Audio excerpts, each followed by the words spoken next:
Netanyahu, Prime Minister of Israel, walks into the congressional floor and it's almost like he's the damn president of the United States. So I'm going to give you some updates, how he smeared protesters who are standing up for Palestinians. Here it is. Absolutely amazing. Some of these protesters hold up signs proclaiming gays for Gaza.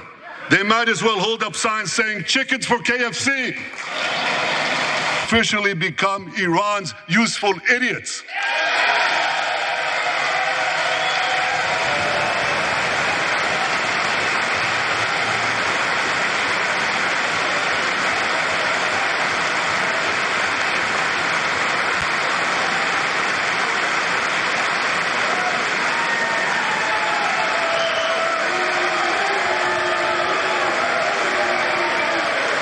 Some of these protests. With millions watching and many people benefiting from this program called Indisputable, we just need 1% of the viewers to become a paid member so we can continue to bring this content to you. Now back to the show. In America, we actually allow for freedom of speech, freedom of assembly, active protest. These things are not completely legal in Israel. If you're Palestinian, you don't even have mobility rights. You cannot move as you choose. Used to be like that for black folk in America. Put them up full mass, per The Intercept. Thousands protested outside the Capitol. Israeli Prime Minister Benjamin Netanyahu addressed Congress, spending much of his time, it was an hour-long speech, attacking US pro-Palestinian protesters and their movement with insults and also misinformation. Why would you attack? Wait a minute, sir, you said that you're not at war with Palestinians. You said you're at war with Hamas. And the Palestinians are just an unfortunate byproduct of war because Hamas is hiding among them. So why would you be upset as someone protesting for the life of a nation or people that you have no conflict with? Doesn't add up, Benjamin. Prime Minister criticized campus protesters, college students, scholars, academics, faculty members, falsely equating student divestment calls with anti-Semitic attacks. He insulted protesters' knowledge of the region and its history by belittling slogans like from the river to the sea and gays for Gaza, comparing the latter to chickens for KFC. More broadly, Netanyahu claimed that movement for Palestine liberation were choosing to stand with evil, to stand with Hamas. The prime minister also claimed that the pro-Palestinian movement is funded by the Iranian government, labeling protesters Iran's useful idiots without offering any evidence to substantiate his claim. The allegation of Iranian funding drew a standing ovation from members of Congress who attended the speech, but also a spattering of boos. You know who else funds Iran? America. The comment likely stemmed from a statement by Haynes, head of the National Intelligence, who said Iran government tied actors were posing as activists to encourage protests. However, Haynes also clarified that America's protesting are expressing their views on Gaza in good faith, And her office's intelligence does not suggest otherwise. A number of media reports in recent months have found that Netanyahu's government has been operating a similar influence campaign on social media, largely targeting black members of Congress in order to shore up support for its war on Gaza. We reported on that right here at Indisputable. And to Benjamin Netanyahu, who says, well, these protesters, they're just ignorant of the region, they're ignorant of the history. Well, Netanyahu, why is it that the vast majority of Israelis in Israel, why are the vast majority of them in disagreement with you and how you're handling the conflict? Do they not know the region? Are they not connected to the history? Come on with all that gaslighting, man. You may get an applause in that chamber because it's full of a whole lot of idiots, not all of them, but many. And they're playing a political game that's dangerous, and you are one of their champions now, obviously. To Palestine solidarity advocates demanding a ceasefire, just a ceasefire that, by the way, most in this nation agreed with. And an end to the military occupation of Israel. Netanyahu's attacks highlighted the power of their movement. Benjamin Kirsten of Jewish Voice for Peace, who participated in the protest and the sit-ins, said the speech aimed to delegitimize a strong social movement and distract from the fact that over 39,000 people, including over 14,000 children, have been killed by the Israeli government using US weapons and funding.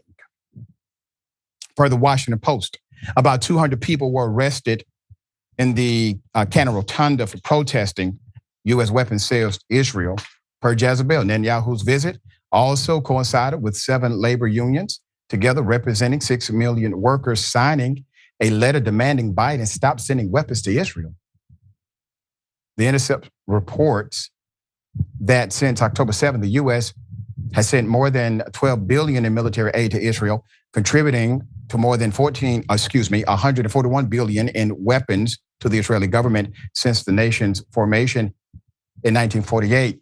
US Congressman Hank Johnson provided an open letter, had many signatures to the administration, to Biden, saying that he is likely in violation of their agreement between Congress and the Oval Office as it relates to weapons. During his speech, Netanyahu appealed to lawmakers to fast-track military aid and invoked former British Prime Minister Winston Churchill's World War II appeal to the United States. Quote, "Give us the tools and we'll finish the job," end quote.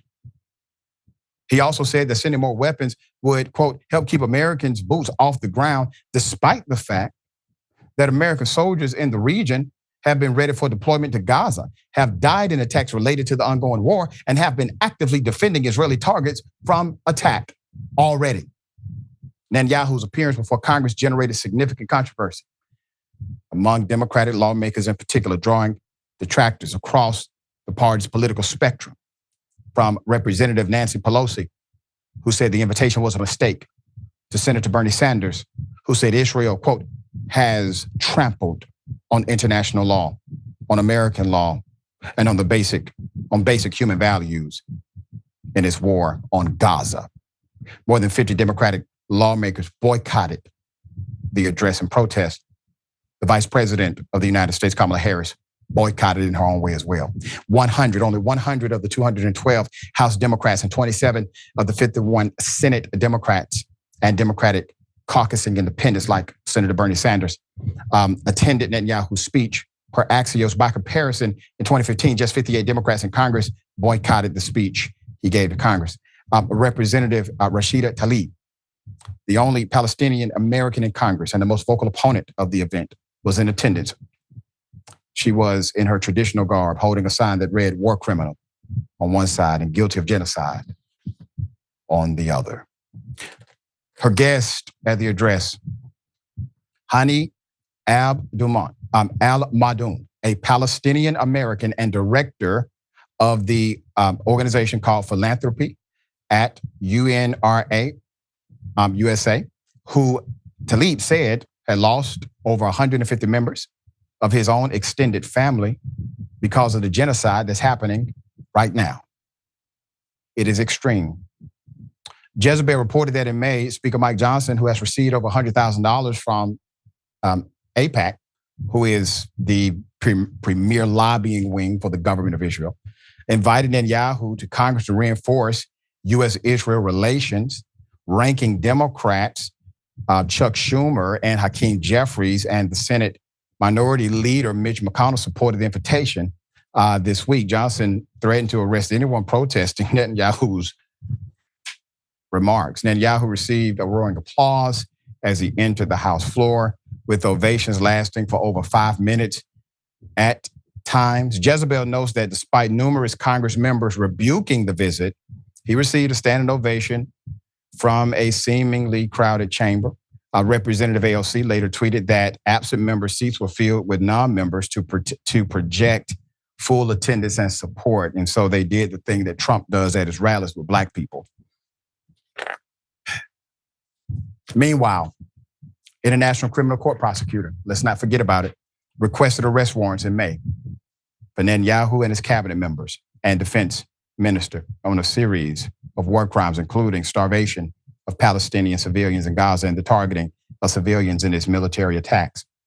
The International Criminal Court has yet to approve the warrants, which would restrict the politicians' travel to dozens of countries that are part or party to the court's Rome Statute, which governs the enforcement of war crimes, and it will mandate that those states provide arrest upon entry to Netanyahu. This is where we are. A man who is engaged in genocide, receiving a standing ovation. An individual who is hell-bent on taking America to a dark place of bigotry, racism by way of law and policy, celebrated in mainstream Republican politics. But there is a force against it, and I don't want you to ever forget that. All right. Yasmin, thoughts here? I am so glad that so many members of Congress chose to boycott the speech, as well as Kamala Harris. With a potential Harris presidency, a lot of us, millions of us really, are desperate to see some kind of relief for the Palestinian people and just some kind of justice against Israel and Netanyahu for the war crimes and the genocide that they're actively committing. But let's be real, both parties are deeply entrenched in and beholden to Israel and AIPAC. So it's hard to imagine what Harris would be able to do against Israel, assuming she wants to do something. We are so horrifically overdue on any kind of justice for the Palestinian people, not for Hamas, for the thousands and thousands of innocent Palestinians who have died at the hands of Netanyahu and the IDF, and the millions more who are still over there fighting for their lives as their own genocide is being live streamed to smartphones around the world, not just in this country, around the world. But Netanyahu saying that the protesters are ignorant.